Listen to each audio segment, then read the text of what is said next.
Voici la première partie. Dans un paisible quartier résidentiel aux abords de Chicago, ce qui semblait n'être qu'un simple chantier de construction s'est rapidement transformé en une énigme aux répercussions insoupçonnées. Lorsqu'une équipe de travailleurs, chargée d'excaver les fondations d'une nouvelle maison, a découvert, enfoui sous d'innombrables couches de terre et de souvenirs, un site funéraire oublié, c'est comme si le murmure silencieux d'un drame passé se faisait soudain entendre. Au cœur de cette excavation, un squelette enveloppé de mystère a émergé, porteur de tragédies enfouies et d'un avenir bouleversé. Les experts médico-légaux, en étudiant ce vestige d'un autre temps, ont rapidement déterminé que les restes appartenaient à Marcus Johnson, un étudiant nigérian au brillant avenir venu en Amérique pour poursuivre ses études supérieures. Disparu sans laisser de traces près d'une décennie auparavant, Marcus était devenu l'objet de légendes locales et de spéculations murmurées.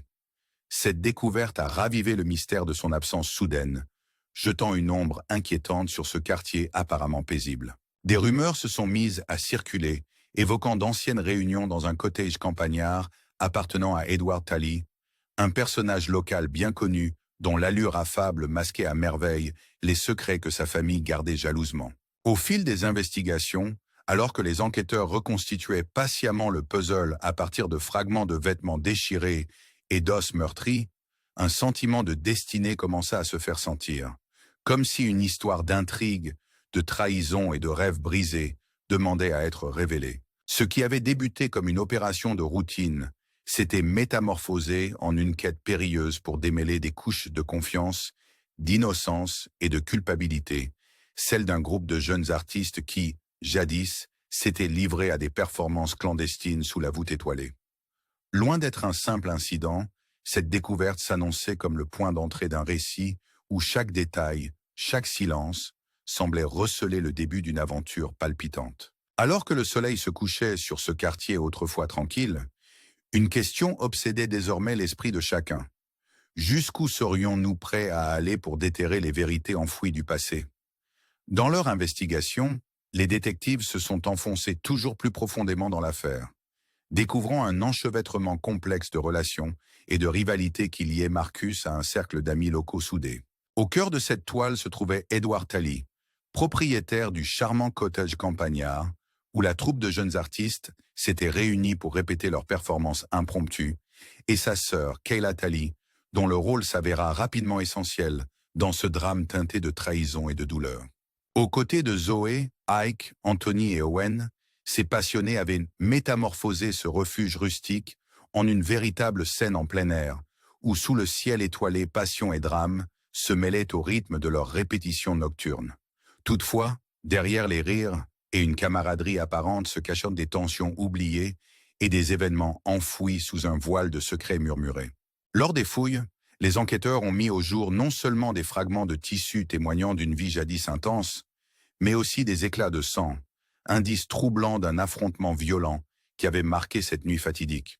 Grâce à un travail médico-légal de pointe, qui associait minutieusement les os du visage à d'anciennes données, il était désormais indubitable que les restes découverts étaient ceux de Marcus Johnson.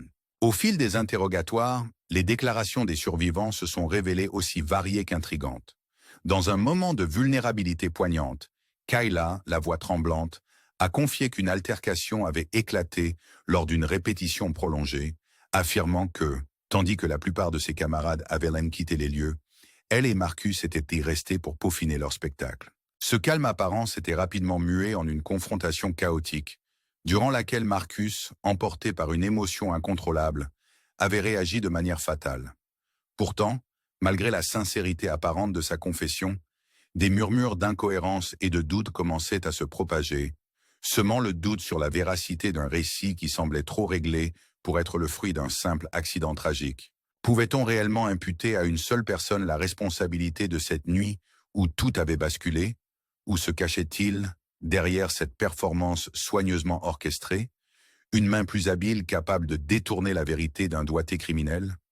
Au cœur de cet enchevêtrement d'émotions et de mensonges, le mystère s'épaississait, invitant chacun à se demander comment, dans la pénombre de la nuit, les passions pouvaient se transformer en désespoir et en tragédie. Dans un retournement encore plus saisissant qui ne fit qu'approfondir l'intrigue, De nouvelles preuves dévoilèrent des liens troublants entre la tragédie et des substances dont l'effet brouillait la frontière entre réalité et théâtre enflammé.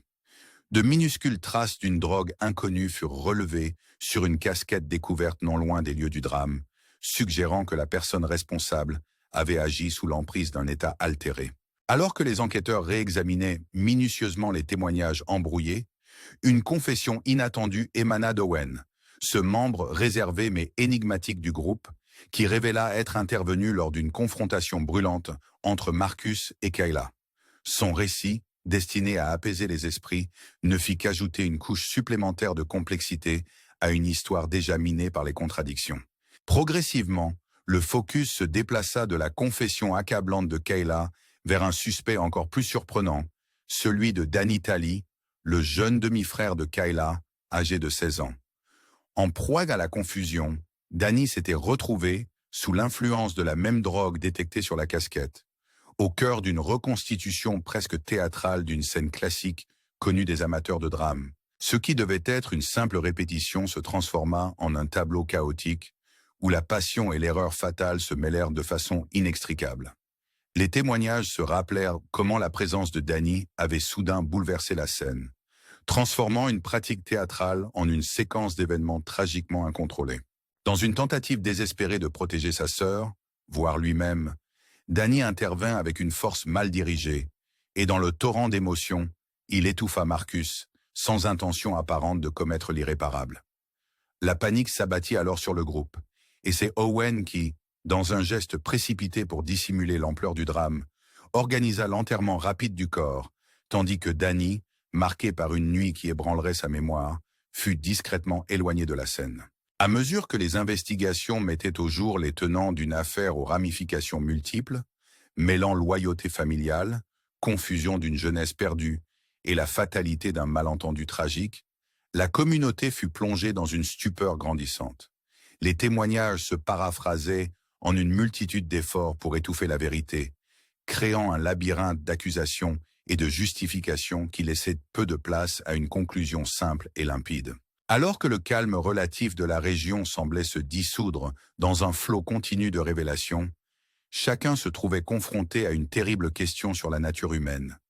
Jusqu'où serions-nous prêts à aller pour protéger ceux que nous aimons, même si cela signifie masquer l'inconcevable? Face à un mystère dont les ramifications semblent s'étendre bien au-delà de cette nuit fatidique, nous vous invitons à plonger au cœur de cette énigme en nous rejoignant pour explorer les secrets de cette tragédie.